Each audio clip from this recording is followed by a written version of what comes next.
Welcome into the Soccer OG World Cup Daily. This is the show for December the 9th. We have games back in action. What a pair of games we had. You could say maybe the best day in World Cup history. I know I'm a prisoner of the moment. I know I am. And I will continue to be so. But I've watched World Cups going all the way back, and I can't recall anything like this. Both games going to extra times. Both games with late goals to force the penalties. And really just incredible images at the end of both games between Brazil, Croatia, and Argentina, and of course the Netherlands. As always, a reminder, the Soccer OG World Cup Daily is available in podcast form if you're driving around, where all podcasts are available, and it's here as well on my YouTube page. Here are my social media handles. Certainly get in there and we can have a nice discourse. Appreciate everyone who is tuned in. Like and subscribe. As we appreciate you we're going the distance here. So we really enjoy you guys being along for the ride. And I wanted to point out for Sabir Sal, I know I butchered your handle there, but he said, and I don't know, it might be a girl, but he said that he watched the entire show yesterday from beginning to end, really enjoyed the Christopher Sullivan interview. That is such music to my ears. I appreciate the folks tuning in. I know it's hard to watch all of it every day, but when you hear that, it feels like you've got the people's attention. And I hope I'm making you see these games a little differently. Maybe you learn a few things, you laugh, you cry, whatever it is. We're here to serve. So thanks for tuning in, and we always like to remind you that Soccer OG World Cup Daily is brought to you by the fine folks at Farmer John. You got to get your day off with a big breakfast, a nice foundation. If you're going to do it, it might as well taste good, and Farmer John can deliver, and we thank them so for being a part of this program. Enjoy it, folks, because we had 2 games Friday, we have 2 games Saturday, then we have 2 dark days again, 1 game Tuesday, 1 game Wednesday, dark day, and then we have the final, I think Sunday, right? I don't think it's Saturday, it's Sunday, so a lot of waiting around. So these are the special days, and certainly it delivered. Did I say like and subscribe? I think I did. I'm just repeating it. Get that thumb up. So let's take a look at the bracket. There they are. Argentina and Croatia moving on to the semifinal on Tuesday. So 6 teams remain. I will say, we talked about a Brazil-Argentina semifinal, which would have been huge. We still have a huge game potentially. We have 2 huge games potentially. Obviously, if Argentina and England play with the history they've had in a final, and if Argentina play Portugal, we'll talk about Portugal here. We know Cristiano Ronaldo is the big story, even though he's not playing, but Ronaldo is still going to play in these games, so you could have Messi, Ronaldo there, which would be unbelievable. Obviously, the folks at FIFA would be doing backflips if that was the case, and so would all of us. I will say I was a neutral in these 2 games on Friday, but which I really enjoyed it. But I am happy one of the American teams made it, or at least one of the non-UEFA teams. It felt like we were heading towards another 2018 where 4 European teams are in the semifinals. That's no good. We need the world represented, and Argentina was able to pull that out in incredible fashion. So that's a little bit of progress. I tell you, man, if we turn around and it's Croatia, Netherlands, Portugal, France, Portugal, England, that's a huge missed opportunity in a World Cup like this. And maybe Morocco has a chance, and we'll get to that. But American teams, look, we're all together in this. As I said, North America needs South America. South America needs North America. We are stronger together, and hopefully those partnerships are being made, and we'll talk a little bit more about the Copa America in 2024 when we get more information. Let us get into these games. Brazil, Croatia, and I knew not to pick Brazil to win. They have a problem. Brazil has a problem, much like Mexico in the Quinto Partido, how they can't make a quarterfinal. Now Brazil has an issue of getting out of the quarterfinals in a World Cup. They always have an issue. 2006, was it France? They were out. 2010, out in the quarterfinals. I think it was the Netherlands there. 2018, out to Belgium. 2022, out to Croatia. 2014, semifinals, lost to Germany, but that was probably worse than a quarterfinal because they allowed 7 goals. So they have a problem when they face a big European team, and Croatia 100% is a big name in Europe. You have to put respect on that name. They always do well in the big competition, specifically in the World Cup. In their first ever World Cup, they made the semifinals in '98. They made the final in 2018. They make the semifinals here. Croatia is going to win a World Cup at some point. Just prepare yourself for it. They are elite. Teams don't like to play them. And here we are. So it might be in 2022. I'll tell you what's in their favor. Defensively sound and consistent through every game. You get a very honest Croatian effort. And look, even though Brazil scored that goal to put them ahead and then fell asleep at the wheel, Croatia, really had a handle of that game. And Brazil were uncomfortable and really gripping until an incredible sequence led to the Neymar goal. I want to say this about Croatia because I saw a tweet from Charles Boehm, who's been a guest on this podcast, and he brought up a quote from Jonah Osorio, who was with Canada and played this Croatia team. I thought it was incredible. He said, "They figured out the spaces, they figured out our formation, and figured out our passing cues, and they started to use those to their advantage. They're a very smart team, the highest level." You know what that reminds me of a little bit? It reminds me a bit of the Raptors in Jurassic Park. Remember? He goes, they never attacked the fence the same place twice. Eventually there was a demise for the Raptors. Oh no, there was like 6 movies, so maybe the Raptors continue on. But it was kind of scary when they described Croatia. They're figuring things out. They are. I thought that was a very telling quote. We look at the talent here, and we keep talking about Luka Modric. He was excellent in this game. I thought picking up free kicks, doing a lot of dirty work, connecting the passes. Obviously, we know about Gvardiol. The goalkeeper, Dominik Livakovic from Dinamo Zagreb, has won 2 penalty shootouts here. I love the fullbacks as well. Josip Juranovic, Borna Sosa. It's just an easy team to pull for. They are fantastic in all the little things and the big pictures, and they're fearless, and they figure things out. Neymar. I tweeted this, and then I was vindicated. I said, Fernando Santos had the stones to bench Ronaldo. When is Chiche going to have the stones to bench Neymar? He was invisible. He was walking around and was a big candidate. You know, he pulls out Vinicius. He pulls out Richarlison. Neymar obviously is Neymar, maybe they wanted to keep him in the penalties, but he didn't even take a penalty. He was like 5th in the penalty takers. That was ridiculous. He scored the goal, so I had to eat some crow, and everyone's saying old takes exposed. But then Croatia scored, and he was part of the lax defending, walking back. Neymar was poor. He had the goal, and that's what the stars do. But I just thought it was a really disappointing result, and obviously he is emotionally completely devastated. But this is on Brazil. They should have never allowed that equalizing goal. They completely put their guard down. Watch the replay of that goal. It's stunning. And I think they thought they had the game won. Chiche was celebrating with his assistants. Everyone was already into the semifinals. Man, where they did wrong. Got to the penalties, and I think I have a new slogan for Croatia. Croatia, land of penalty shootouts. They are experts. They're 4 for 4 in penalty shootouts in the World Cup. Never lost in 4 attempts. So truly a remarkable effort. And if you haven't seen the video of Ivan Perisic's son coming over to console Neymar, one of the most touching things you would see, Perisic reached out and took his son. I just thought, this was quite a far cry from what we saw at the end of the Argentina-Netherlands game.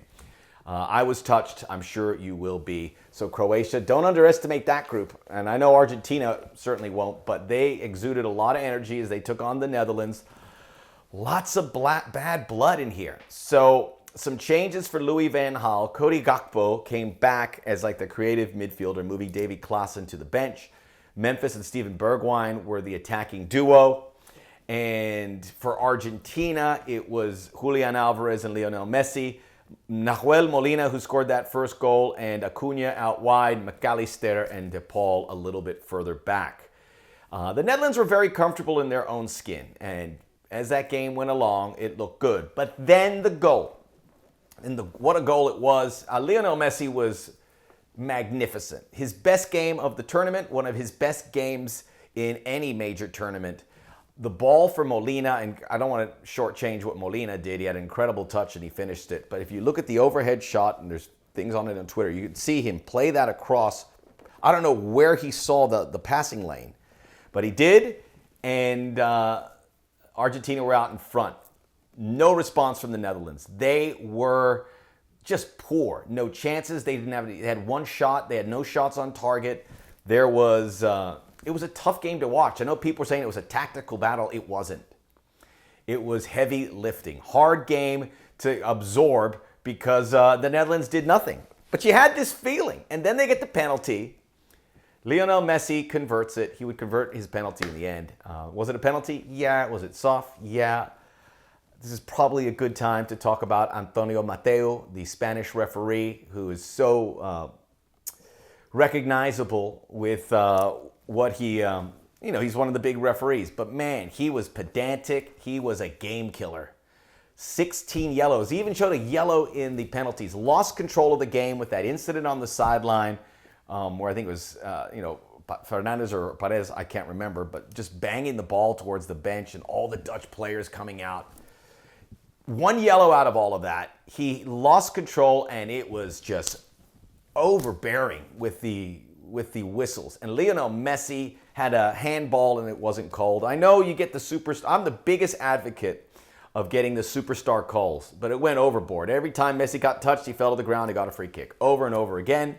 It won't discourage me and try and say anything bad about Messi, but it was there and I didn't like it. But Messi deserved to win it and was so influential here. He was tremendous. So down 2 goals. The Netherlands hadn't got a shot, and then Louis van Gaal, who you've got to criticize him for the way he handled this game from the beginning. He misplayed it, went big, namely Wout Weghorst coming in. It was like 6-7, and then they lobbed the balls in, and it worked. They got the 1 goal from Weghorst in the 83rd, and then I got to tell you, maybe my favorite goal of all time. I'm really considering it because down 2-1, Netherlands get a free kick, dead center. They had a free kick from that very spot 10 minutes earlier and they went traditional. This one, they did like a picket fence play and that let Weghorst go through to score his second. And that was it. It was right at the end, at the death. And Louis van Gaal was saving it for a moment like that and that was the perfect time and it worked. And we would go to extra time. In extra time, Argentina did their best to not get to penalties. They had so many good chances. They hit the post at one time, just flying time and time again. I love that from Argentina. Now, they allowed a goal late. We saw Brazil allow a goal late, and they wilted in penalties. Are you really, we saw that in MLS Cup. If you allow a goal in like minute 115, 118, you're not going to recover from that. It's too hard. When you feel like you've already won and you allow a goal like that, it's curtains. Argentina, granted theirs was at the end of regulation. They didn't let it get down. They came out focused. There was a lot going on between the players and the sidelines. And they got those chances late in extra time and in the penalties. It was too much. Dibu Martinez, fantastic. Poorly taken shots by the Dutch. They tried to come back, but it was too late. And again, Messi made his. By the way, 10 goals, 10 World Cup goals now for Lionel Messi. So, Wout Weghorst on loan in Turkish football from Burnley. We almost had a Burnley striker come in here, so another great story almost developing. Argentina pushed through. It's good for the competition. We look forward to see what comes next. Now, what happened afterwards? Some really bad behavior. There was bad blood. Lionel Messi going to Louis van Gaal and Edgar Davids and Danny Blind, and having these words. There's also a photo of afterwards, and the Argentines really, how would you call it? Just provoking the Dutch. Dibu Martinez yelling at Louis van Gaal because Louis van Gaal said we're going to win in penalties, and he's saying, what was his exact quote? He says, we have an advantage, I wanted to show him. And then Messi going to the bench and doing that. Messi yelling at a media member inside the mix zone. It was very bad optics. I wish it didn't go that way, but there's a lot of bad blood. This is a fixture we see a lot. I feel terrible for the Dutch. They have to behave a little better. I can understand their frustration, but I think if you win that game, you got to take the high road if you're Lionel Messi. So, tranquilo, Barnetta. That was a little too much for my liking. But anyway, the victor of the spoils, and Argentina deserved it. Fantastic action. Argentina, Croatia, we'll preview that down the road. When we return, we'll preview the other side of the bracket. Morocco, Portugal, France, England, the Soccer OG, World Cup Daily. We got you covered every day during the big tournament.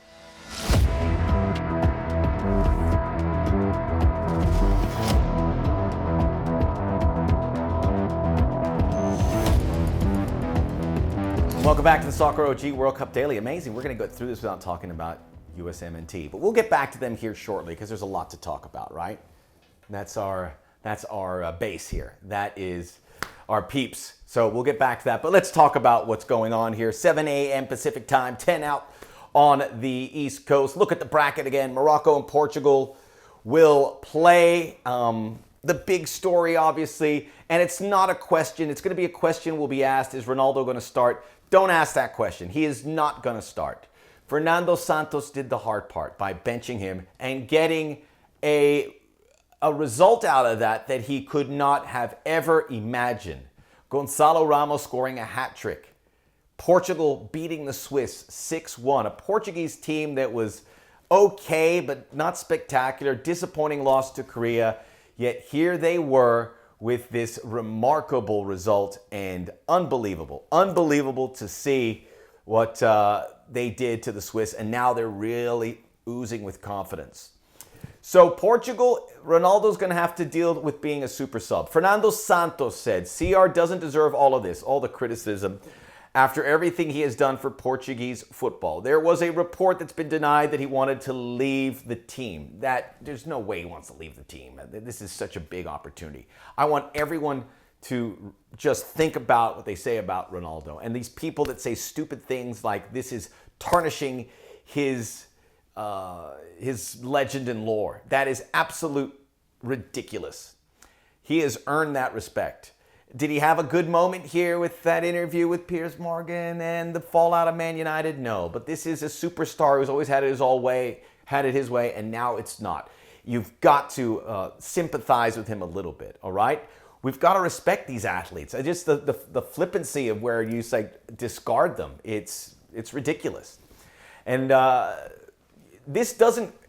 Portugal doesn't win 6-1 unless Ronaldo does his part and nods his head and says yes and supports the efforts. So that is the way it goes. We still might get Ronaldo Messi. Ronaldo, as I said earlier, is going to play in some way, shape, or form. He looked great when he came off the bench. So we're 3 wins away from a possible Messi-Ronaldo matchup in the final.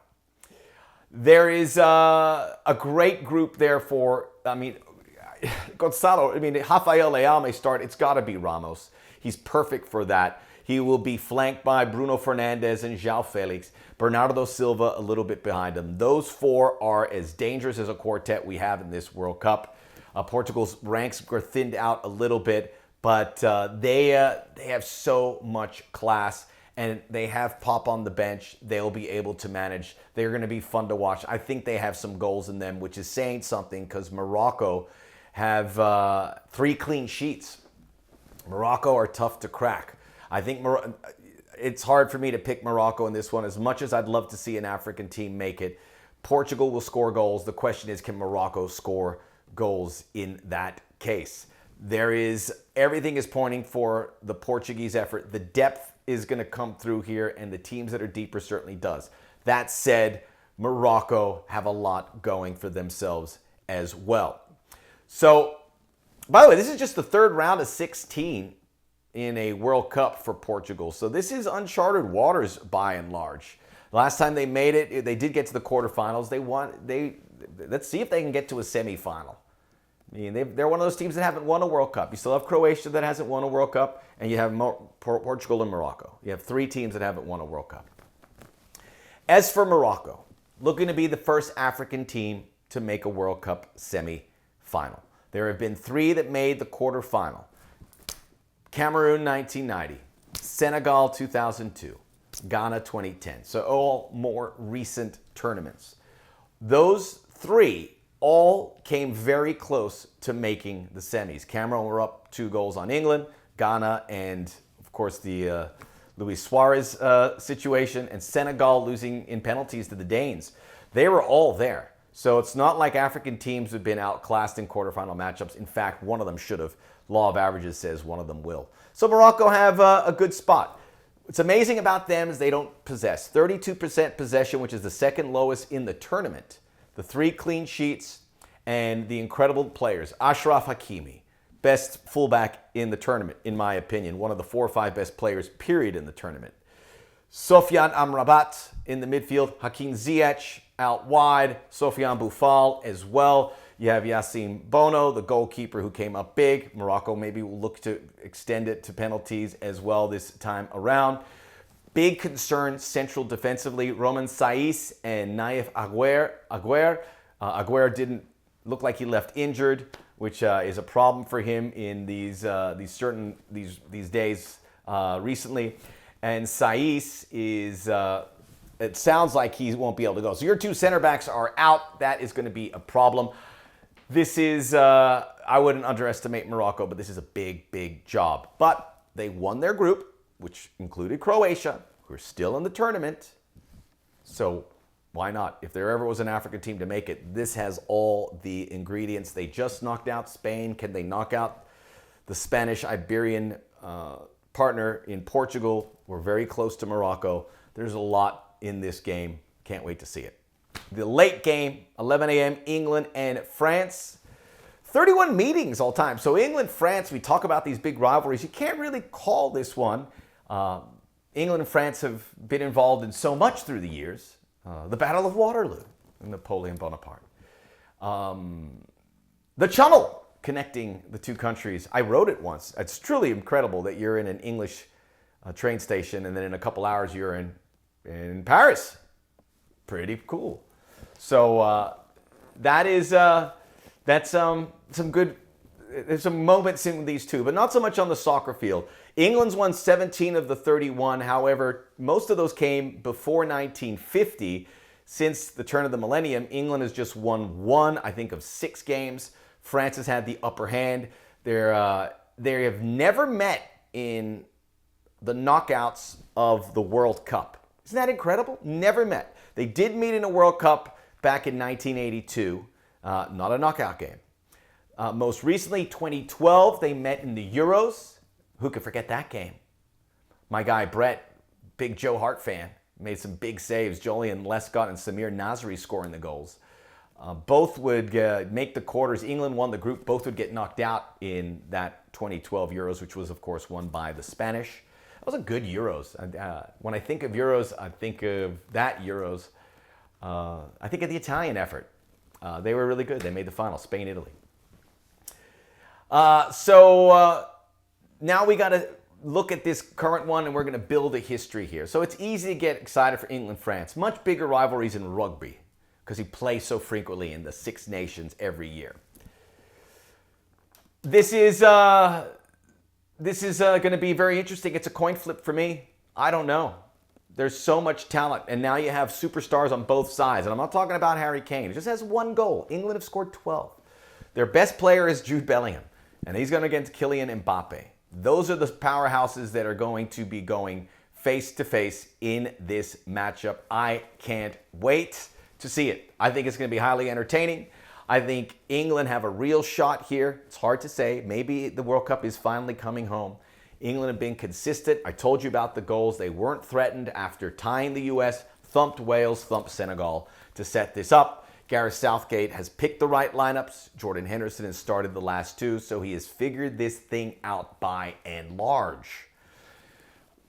England is, there's still going to be some questions as to how that 11 is going to look. We know it's, I think it's going to look a lot like the Senegal game, which is good maybe for Phil Foden.